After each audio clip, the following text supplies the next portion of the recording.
இது ஃபர்ஸ்ட் மலேசியாவின் செய்திகள் உங்களுக்காக.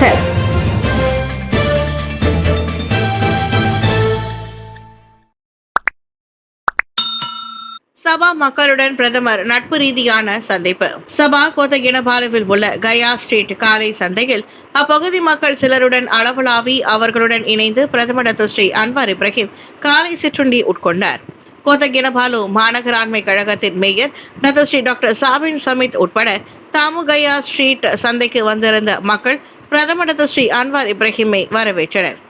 தொடர்பு அமைச்சர் ஃபாமி ஃபாட்சல் மற்றும் உயர்கல்வி துணை அமைச்சரும் சபா மாநில அடிலான் கட்சி தலைமைத்துவ குழு தலைவருமான முஸ்தபா சக்முட் ஆகியோர் உடன் வந்திருந்தனர். வெளிநாட்டு சுற்றுலா பயணிகள் மத்தியில் மிகவும் பிரபலமான அச்சந்தையில் உள்ள வர்த்தகர்கள் மற்றும் பொதுமக்களுடன் அன்வார் சுமார் 1 மணி நேரம் செலவிட்டார். ஆள்மாறாட்டம் செய்து பணம் பெற்றதாக சந்தேகிக்கப்படும் மலேசிய ஆடவர் கைது.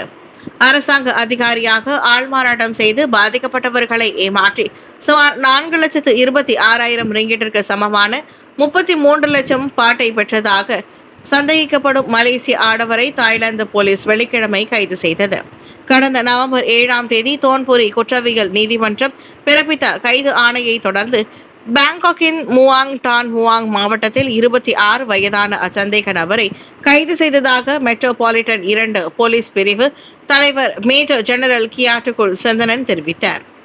சபாவை சேர்ந்த டான் என்று அடையாளம் காணப்பட்ட அச்சந்தேக நபர் டான் முவாங்கின் சாய் சரணகாம் 3 உள்ள ஓர் விடுதியில் கைது செய்யப்பட்டதாக கியாட்டிக்குள் செந்தனன் சொன்னார்.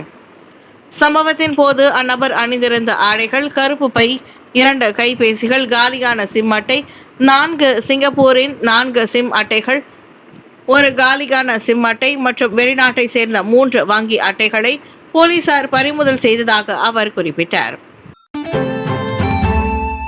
மக்களின் நல்லிணக்கத்தை சீர்குலைக்கும் செயல்கள் எதிர்க்கப்பட வேண்டும். நாட்டில் வாழும் பல்லின மக்களின் ஒற்றுமையையும் நல்லிணக்கத்தையும் சீர்குலைக்கும் அனைத்து செயல்களும் உறுதியாக எதிர்க்கப்பட வேண்டும். இனம், மதம், மாநிலம் மற்றும் வட்டாரம் ஆகியவற்றை பிரச்சனையாக மாற்றக்கூடிய பலர் இருப்பதால் அவர்களின் அத்தகைய செயல் மக்களை ஒன்றிணைக்கும் முயற்சியாக நிச்சயம் ஒரு தடையாக இருக்கும் என்று பேராக் சுல்தான் நஸ்ரின் ஷா தெரிவித்தார். முந்தைய தலைவர்கள் உருவாக்கிய ஒத்துழைப்பை ஆழப்படுத்துவதிலும் புரிந்துணர்வை வலுப்படுத்துவதிலும் நாம் அதிக கவனம் செலுத்த வேண்டிய நேரத்தில் இருக்கின்றோம். இந்த நாட்டை சர்ச்சை நிறைந்த வீடாகவும் அதிகார போதையில் இருப்பவர்களுக்கான விருந்து இடமாகவும் மாற்றக்கூடாது என்றார் அவர். நேற்று பேராக் கோலகங்சாரில் உள்ள இஸ்தான் இஸ்கந்தாரியாவில் தமது 69வது பிறந்தநாள் விழாவை ஒட்டி நடைபெற்ற விருது வழங்கும் நிகழ்ச்சியில் சுல்தான் நஸ்ரின் இவ்வாறு கூறினார். வேறுபாடுகளை எதிர்மறையான கண்ணோட்டத்தில் அணுகினால் அவை மக்கள் மத்தியில் பாரபட்சம், உறவுகளில் சீர்குலைவு உட்பட இனம் மற்றும் மதங்களுக்கு இடையிலான உறவுகளில் விரிசல்களை ஏற்படுத்தும் என்று அவர் மேலும் விளக்கினார். 1963 மலேசிய ஒப்பந்தத்தில் உள்ள உரிமை கோரல்கள் தீர்க்கப்பட வேண்டும். பகுத்தறிவுமிக்க கலந்துரையாடல்கள் மற்றும் பேச்சுவார்த்தைகளின் மூலம் MA 63 எனப்படும் 1963ஆம் ஆண்டு மலேசிய ஒப்பந்தத்தில் உள்ள உரிமை கோரல்கள் தீர்க்கப்பட வேண்டும். மாறாக மோதல், கருத்து மோதல்கள் அல்லது சண்டை சச்சரவுகளின் மூலம் அல்ல என்று பிரதமர் ஸ்ரீ அன்வார் இப்ராஹிம் வலியுறுத்தினார். கலந்துரையாடல்கள் மற்றும் பேச்சுவார்த்தைகளின் மூலம் துணை பிரதமர் ஸ்ரீ ஃபடிலா யூசுப் தலைமையிலான MA 63 அமலாக்க நடவடிக்கை மன்ற தொழில்நுட்ப குழுவின் கோரிக்கைகளை விரிவான முறையில் தீர்க்க மடானி அரசாங்கம் உறுதி பூண்டுள்ளதாக அவர் கூறினார். இப்பொழுது நாம் கலந்துரையாடுகின்றோம். தற்போது 2வது துணை பிரதமர் ஸ்ரீ ஃபடிலா யூசுப் தொழில்நுட்ப சமூகத்திற்கு தலைமை தாங்க உள்ளார். அரசாங்க தலைமை செயலாளரிடம் மீண்டும் கேட்க வேண்டும். கூட்டம் இருக்கும், கலந்துரையாடவும், சம்மதம் தெரிவித்தால் தொடர்வும், இன்னும் ஒப்புக்கொள்ளவில்லை என்றால் மீண்டும் பேச்சுவார்த்தையில் ஈடுபடுவோம். அதுதான் நாம் ஒத்துழைக்கும் வழி, சண்டையிடுவதற்கு அல்ல என்றார் அவர். சட்டவிரோத குடியேறிகளை ஏற்றி வந்த படகு மூழ்கிய விவகாரம் கண்காணிப்பு நடவடிக்கை வலுப்படுத்தப்பட்டுள்ளது. மலேசியா தாய்லாந்து எல்லை பகுதிக்கு அருகே சட்டவிரோத குடியேறிகளை ஏற்றி வந்த படகு மூழ்கிய சம்பவம் தொடர்பில் அதில் பயணித்தவர்களை கண்டறியும் வகையில் லங்காவி போலீஸ் மற்றும் பிற அமலாக்க நிறுவனங்கள் கண்காணிப்பை வலுப்படுத்தியுள்ளன. தெலுக் எவா மற்றும் அருகில் உள்ள பகுதிகளை சுற்றி ரோந்து பணிகளை அதிகரித்து வருவதாகவும் இப்படகில் மறைந்திருக்கும் அல்லது சிக்கி இருப்பவர்களை காண நேர்ந்தால் உடனே புகார் அளிக்குமாறும் அப்பகுதி மக்களிடம் கெடா மாநில போலீஸ் தலைவர் டத்தோ அட்ஸ்லி அபுஷா கேட்டுக்கொண்டார். போலீசாருக்கு முதற்கட்ட தகவல் அடிப்படையில் மியான்மரில் இருந்து 300 சட்டவிரோத குடியேறிகள் ஒரு கப்பலில் பயணித்ததாகவும் மலேசிய கடற்பரப்பை நெருங்கும் போது அது மூழ்கியதாகவும் டத்தோ அஸ்லி அபுஷா கூறினார். இதுவரை மியான்மர், வங்காளதேசம், ரோஹிங்கியா அகதிகள் ஆகியோரை உட்படுத்தி 10 பேர் கண்டறியப்பட்டுள்ள வேளையில் ரோஹிங்கியாவை சேர்ந்த ஒரு பெண்ணின் சடலமும் மீட்கப்பட்டுள்ளது. பயண ஆவணங்கள் ஏதுமில்லா நிலையில் தற்போது கண்டுபிடிக்கப்பட்டுள்ள அனைவரும் தடுத்து வைக்கப்பட்டுள்ளதாகவும் டட்டோ அட்ஸ்லி கூறினார். பள்ளிகளில் பிறம்படி தண்டனை மக்கள் கருத்து. அண்மைய காலமாக நாட்டில் உள்ள சில பள்ளிகளில் பதிவு செய்யப்படும் குற்ற செயல்கள் வருத்தம் அளிக்கின்றன.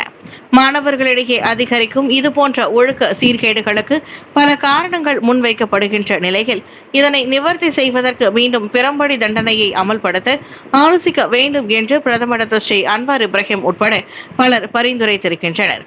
பிறம்படி தண்டனை குற்ற செயல்களில் ஈடுபடும் மாணவர்களை ஒழுங்குபடுத்தி நெறிமுறைப்படுத்துமா என்பது குறித்து ஒன்றை மேற்கொண்டோம். கட்டொழுங்கு பிரச்சினைகளில் ஈடுபடும் மாணவர்களுக்கு பிறம்படி வழங்க அனைத்து தரப்பினரும் ஒப்புதல் தெரிவித்து அதனை அமல்படுத்தினால் குற்றங்கள் தொடராமல் இருப்பதற்கான நிரந்தர தீர்வாக அந்த தண்டனை அமையாது என்று குற்றவியல் நிபுணர் மற்றும் ELM பல்கலைக்கழக மூத்த விரிவுரையாளர் சங்கர் துரைராஜா தெரிவித்தார். பிறம்படி தண்டனை மன உளைச்சல், பகைமை உணர்வு உள்ளிட்ட பல எதிர்மறை விளைவுகளை மாணவர்களிடையே ஏற்படுத்தலாம் என்பதால் பிறம்படி தண்டனை ஒரு தற்காலிகமாக தீர்வாகவே இருக்க வேண்டும் என்றும் அவர் ஆலோசனை கூறினார். இதனிடையே கட்டொழுங்கு பிரச்சனையை எதிர்நோக்கும் மாணவர்களை கட்டுப்படுத்த பிறம்படி தண்டனையை செயல்படுத்தலாம் என்றாலும் அது தவறான முறையிலும் மாணவர்களை துன்புறுத்தும் விதத்திலும் இருக்கக்கூடாது என்பது மக்கள் சிலரின் கருத்துக்களாக அமையும். பிள்ளைகள் பெற்றோரின் சொல் பேச்சை கேட்ட மறுப்பதுடன் அவர்களின் போக்கில் வாழ்கின்றனர். முன்பு போன்று பள்ளிக்கூடங்களில் முறையான கட்டுப்பாடுகள் விதிக்கப்பட வேண்டும். இதனால் பகடிவதை உள்ளிட்ட பல தகாத செயல்கள் குறையலாம் என்று திலகவேணி ராஜன், ஜனனி நாகேந்திரன், தேவகி கோவிந்தன் ஆகியோர் கருத்துரைத்தனர். 2026ஆம் ஆண்டின் 4வது புலம்பெயர்ந்தோர் தமிழ் கல்வி மாநாடு. உலக தமிழர்களிடையே தமிழ் கல்வி தொடர்ந்து வளர்ச்சியடையும் விதமாக அடுத்த ஆண்டு ஜூலை 3ஆம் தேதி தொடங்கி 5ஆம் தேதி வரையில் 4வது புலம்பெயர்ந்தோர் தமிழ் கல்வி மாநாடு நடைபெறவுள்ளது. புலம்பெயர்ந்த தமிழர்களுக்கு தமிழ் மொழியை கற்பித்தல், அதில் சிறந்து விளங்குவதற்கு உலக தமிழ் அறிஞர்களுடன் ஒன்றிணைந்து செயல்படுவதை முக்கிய நோக்கமாக கொண்டு உலக தமிழ் கல்விக் கழகம் இம்மாநாட்டை தமிழ்நாடு சென்னை அண்ணா பல்கலைக்கழகத்தில் நூலகத்தில் ஏற்பாடு செய்திருக்கின்றது. இந்தியாவை அடுத்து மலேசியா, சிங்கப்பூர் உள்ளிட்ட தமிழர்கள் அதிகம் வாழும் நாடுகளில் உள்ள கல்வியாளர்கள் இம்மாநாட்டில் திரளாக கலந்து கொள்ள வேண்டும் என்று உலக தமிழ் கல்விக் கழகத்தின் ஒருங்கிணைப்பாளர் கேட்டுக்கொண்டார். மேலும் இம்முறை நடைபெறவுள்ள இந்த மாநாட்டின் சில புதிய முயற்சிகள் குறித்தும் அவர் பகிர்ந்து கொண்டார். அது மட்டுமில்லாமல் இவ்வாண்டு நடக்கவிருக்கும் மாநாட்டில் கலந்து கொள்ளும் ஒவ்வொரு நாட்டிற்கும் முகப்புகள் வழங்கப்பட உள்ளன. தங்கள் நாட்டின் தமிழ் கல்வி முறை, புத்தகங்கள், தொழில்நுட்பங்கள் போன்றவற்றை கொடுக்கப்படும் முகப்புகளின் கண்காட்சிக்கு வைக்கலாம் என்று அவர் கூறினார். சட்டவிரோத குடியேறிகளை ஏற்றி வந்ததாக நம்பப்படும் படகு விபத்து குறித்து ஒருவர் பலி. மலேசியா, தாய்லாந்து எல்லை அருகே பல்வேறு நாடுகளை சேர்ந்த சுமார் 100 சட்டவிரோத குடியேறிகளை ஏற்றி சென்றதாக நம்பப்படும் படகு ஒன்று மூழ்கி விபத்துக்குள்ளானதில் பெண் ஒருவர் உயிரிழந்தார். இந்த விபத்தில் பாதிக்கப்பட்ட 10 பேரை லங்காவி நீரிணையில் கெடா மற்றும் பெர்லிஸ் மலேசிய கடல்சார் அமலாக்க நிறுவனம் வெற்றிகரமாக மீட்டது. கடலில் மூழ்கியதாக சந்தேகிக்கப்படும் இன்னும் அதிகமானோர் மீட்கப்படலாம் என்று நேற்று வெளியிட்ட ஓர் அறிக்கையில் கெடா மற்றும் பெர்லிஸ் மாநில கடல்சார் அமலாக்க இயக்குனர் ராம்லி முஸ்தபா குறிப்பிட்டுள்ளார். மியான்மர் புத்திடாங்கில் இருந்து சுமார் 300 பேரை ஏற்றி சென்ற படகு கடந்த 3 நாட்களுக்கு முன்பு தாய்லாந்து மலேசியா எல்லைக்கு முன்பு உள்ள தருதாவ் தீவில் கவிழ்ந்திருக்கலாம் என்று நம்பப்படுவதாக ராம்லி முஸ்தபா அந்த அறிக்கையில் தெரிவித்தார்.